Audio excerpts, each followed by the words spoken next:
Lungs को detoxify करने का सोच रहे हैं लेकिन समझ नहीं आ रहा कैसे करें। तो रुकिए, इसी वीडियो में मैं आपको ये जानकारी देने वाला हूँ।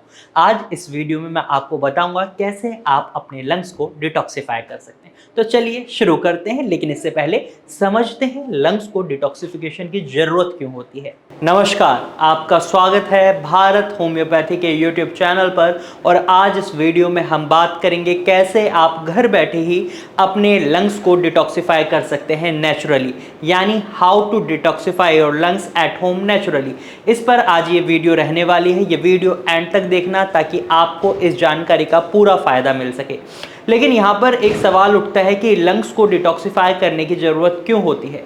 अब हमारे शरीर में लंग्स क्या काम करने हैं? ऑक्सीजन को इनहेल करते हैं और कार्बन डाइऑक्साइड को एक्सहेल करते हैं, जिससे हम सांस ले पाते हैं और ऑक्सीजन हमारे शरीर में फ्लो कर पाती है, जिससे हमें एनर्जी मिलती है।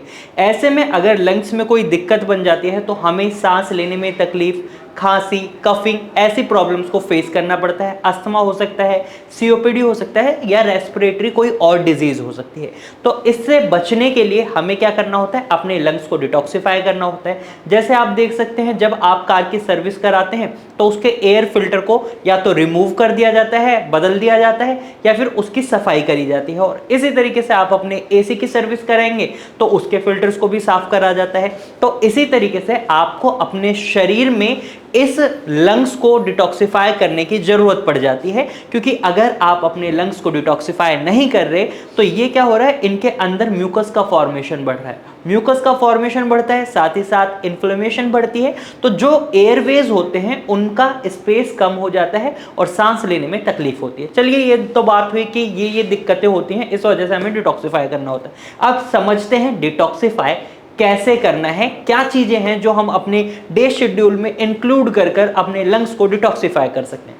सबसे पहले आपको ब्रीथिंग एक्सरसाइज को अपने डे शेड्यूल में इंक्लूड करना है। आप योगा कर सकते हैं, आप कपालभाति कर सकते हैं, अनुलोम विलोम कर सकते हैं, आप प्राणायाम कर सकते हैं। ये कुछ योगा हैं जो आपके रेस्पिरेटरी सिस्टम के लिए बहुत ही बेनिफिशियल होते हैं, एयरवेज को ओपन करते हैं, ऑक्सीजन की कैपेबिलिटी, आपके शरीर की होल्डिंग कैपेबिलिटी बढ़ाते हैं। इसके साथ साथ आप कोई भी योगा करें, सभी योगा में आपको सांस से रिलेटेड मदद मिलती है, क्योंकि हर योगा में आपकी सांस का बहुत बड़ा रोल होता है, रेस्पिरेटरी सिस्टम का रोल होता है। लेकिन ये 3 योगा ऐसे हैं जो बेसिकली आपके रेस्पिरेटरी सिस्टम पर ही बहुत ज्यादा वर्क करते हैं। तो आप दिन में लगभग 30 मिनट तक योगा जरूर करें। इन 3 योगा को जरूर इंक्लूड करें अगर आपको अपने लंग्स को डिटॉक्सिफाई करना है। नंबर 2, आपको अपने डे शेड्यूल में ग्रीन टी को इंक्लूड करना है। ग्रीन टी के अंदर आपको एंटी इन्फ्लेमेटरी प्रॉपर्टीज मिलती हैं जो आपके एयरवेज में आई हुई सूजन को कम करने में मदद करती हैं। और अगर आपके एयरवेज में सूजन नहीं आई है तो वो डेवलप होने से रोकती हैं। और इससे क्या होता है, आप नॉर्मल ही सांस ले पाते हैं और आपको दिक्कतों का सामना नहीं करना पड़ता। और यहां तक कुछ रिसर्चेस में यह भी देखा गया है, ग्रीन टी आपके एयरवेज के टिश्यूज को हेल्दी बनाए रखने में भी मदद करती है। अगर आप स्मोकिंग करते हैं और ग्रीन टी पीते हैं तो कंपैरेटिवली जो पर्सन स्मोकिंग कर रहा है और ग्रीन टी नहीं पी रहा, तो उसके मुकाबले आपके जो लंग्स हैं वो थोड़ा अच्छे परफॉर्म कर रहे होंगे। यहां पर मैं एक बात क्लियर करना चाहूंगा, कई लोगों को यह लगा होगा कि फिर तो हम स्मोकिंग कर लेते हैं और ग्रीन टी पी लेते हैं, दोनों बेनिफिशियल रहेगा हमारे लिए। तो ऐसा करने की ना सोचें, इससे भी आपके लंग्स पर इफेक्ट पड़ेगा, लेकिन कंपैरेटिवली कम पड़ेगा। लेकिन लंबे समय में अगर हम देखेंगे तो इससे आपके शरीर में, आपके लंग्स में बहुत इफेक्ट पड़ेगा। तो ये गलती नहीं करनी है आपको। नंबर 3 टिप जो आप फॉलो कर सकते हैं वो ये है, आपको अपनी डाइट में एंटी इन्फ्लेमेटरी फूड्स को इंक्लूड करना है जो आपके एयरवेज में सूजन को ना बनने दे, म्यूकस के फॉर्मेशन को रोके। और जब ये दोनों चीजें काम करेंगी तो इससे क्या होगा, आपके एयरवेज का स्पेस क्लीन होगा, सांस लेने में तकलीफ नहीं होगी। अब इसमें आप किन किन चीजों को इंक्लूड कर सकते हैं? इसमें आप ब्रोकली को इंक्लूड कर सकते हैं, टर्मरिक को इंक्लूड कर सकते हैं, ये एंटी इन्फ्लेमेटरी फूड्स में आते हैं। इसके साथ साथ ऑलिव, बीन्स और आपका ग्रीन लीफी वेजिटेबल्स को आप इंक्लूड कर सकते हैं। ये सभी एंटी इन्फ्लेमेटरी प्रॉपर्टीज वाले फूड हैं। आप गूगल सर्च की मदद से भी एंटी इन्फ्लेमेटरी फूड्स को जान सकते हैं। यहाँ पर मैं आपको एक बात का खास ख्याल रखने की सलाह दूंगा, अगर आप अस्थमा के पेशेंट हैं तो डॉक्टर की सलाह के बाद ही किसी चीज़ को अपनी डाइट में इंक्लूड करें। इसी तरीके से आपको अपने डे शेड्यूल में कुछ एक्टिविटीज़ को इंक्लूड करना होगा। जैसे आप देखेंगे स्कूल में बच्चों को बोला जाता था एक्स्ट्रा कैरिकुलम एक्टिविटीज़ करो ताकि आपका शरीर एक्टिव रहे, आपका माइंड एक्टिव रहे, उसी तरीके से अगर आपको अपने लंग्स को एक्टिव रखना है, अपने शरीर को एक्टिव रखना है, तो आपको अपने डे शेड्यूल में कुछ एक्स्ट्रा करिकुलम एक्टिविटीज़ को इंक्लूड करना होगा।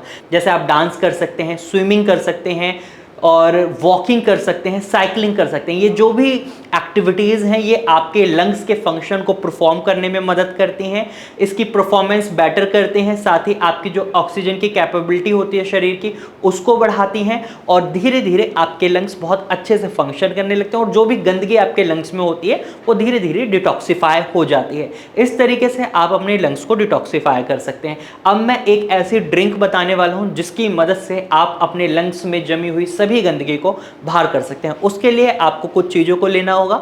एक तो आपको नींबू लेना है, उसमें पुदीना को रखना है, साथ ही साथ आपको करेला लेना है, उसमें से बीज निकाल लेने हैं और अदरक लेनी है। अदरक को अच्छे से घिस लेना है और इसको 1 गिलास पानी में आपको डाल देना है। नींबू को काट कर उसका रस निचोड़ दें, अदरक को ग्राइंड करके डालें, पुदीना की पत्तियों को ऐसे ही डाल दें या उसको भी पीस कर डाल सकते हैं और करेला को भी थोड़ा छोटे छोटे पीसेज में काट कर उसको डाल दें और इस पानी को लगभग आप 5 से 6 घंटे के लिए फ्रीज में रख दें।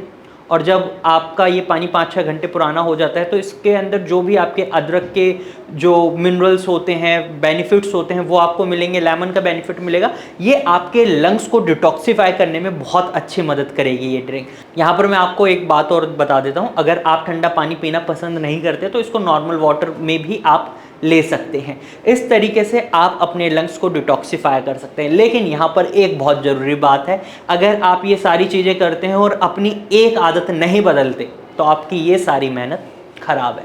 क्या है वो आदत? स्मोकिंग। अगर आप स्मोकिंग करते हैं तो आप अपने लंग्स को डिटॉक्सिफाई नहीं कर पाएंगे।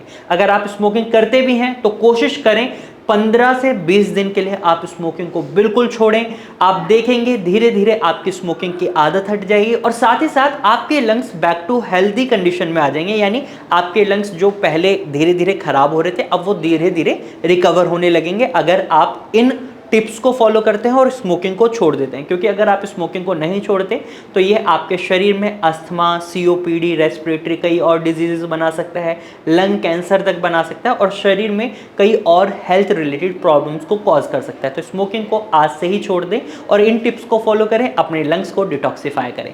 आज के इस वीडियो में मैंने आपको बताया है कि कैसे आप अपने लंग्स को डिटॉक्सिफाई कर सकते हैं। अगर आपको ये जानकारी अच्छी लगी है तो इस वीडियो को लाइक करें, साथ ही ऐसे ही इंफॉर्मेशन वीडियो आप और देखना चाहते हैं तो हमारे चैनल को सब्सक्राइब करें। अगर आप अस्थमा या किसी भी रेस्पिरेटरी डिजीज को फेस कर रहे हैं तो आप भारत होम्योपैथी की डॉक्टर की टीम से कंसल्टेशन ले सकते हैं। आज की वीडियो में सिर्फ इतना ही, फिर मिलेंगे एक नई वीडियो के साथ। तब तक के लिए नमस्कार।